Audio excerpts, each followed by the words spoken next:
Today we're going to clarify some butter.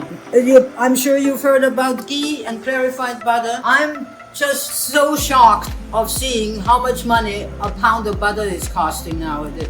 It went up at least $2.50, and so the best way to get everything out of your butter is to clarify when you cook.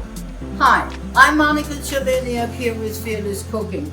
Let's do this right now. What we're actually doing is we're putting it on low heat for about 8 to 10 minutes, and you will see the milk solids are coming up already. I've had this here on low heat for the last few minutes, and as you can see, here is the clarified butter. Why are we doing this? Because you're going to get a lot more out of your butter. But the most important thing is you need to skim off very slowly that milk solids. It separates, there's water and the milk solids. The milk solids will fall to the bottom, it's white little things, and the top is basically the water. So we want to get rid of that. We don't need that. I'm just separating this, slowly moving this around. Why are we doing this? In classic French cooking, you need clarified butter. I'm sure you've heard about ghee. Ghee is very expensive and you can make your own. It's out of butter. It's the same product, but ghee you cook up a little longer till it's more on a brownish side. It gets more like nutty tasting, and it's delicious. When we are clarifying butter, your butter becomes saturated fat and you get a lot more out of it. If you're cooking like me, as I mentioned before, I like the butter, makes great sauces, but you can also use it in high heat. On high heat, when I'm talking about ghee, for instance, you can go up to 485 degrees and cook your stuff and nothing will burn. The same thing goes for butter. It's going to be about between 325, 350. Great way to make a schnitzel out of it if you like to, and really, really get it crispy. Anyway, we call this in Austria or in Europe schmaltz.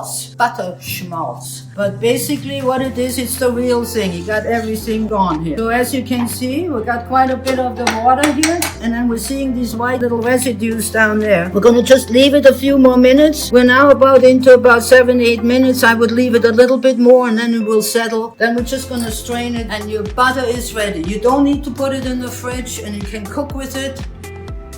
Everything. It's delicious. That's all there is to it. I'm just pouring this into a strainer here. Look how clarified that butter is. If you wanted to cook up a big steak, you don't have to worry about burning your butter, that is. And as I mentioned, you get so much more out of it. Gonna go to the end. Here's the milk residue that we don't want. Now, don't throw this away, or the milk residue. If you're making cookies, if you're making bread, whatever, use this up. No need to throw it out. So you can leave this on the counter and it's ready for you to use. There you go. Clarified butter. Simple, easy, and you will get a lot more out for your money. If you enjoyed this video, please don't forget to subscribe. In the meantime, remember to be fearless in your kitchen.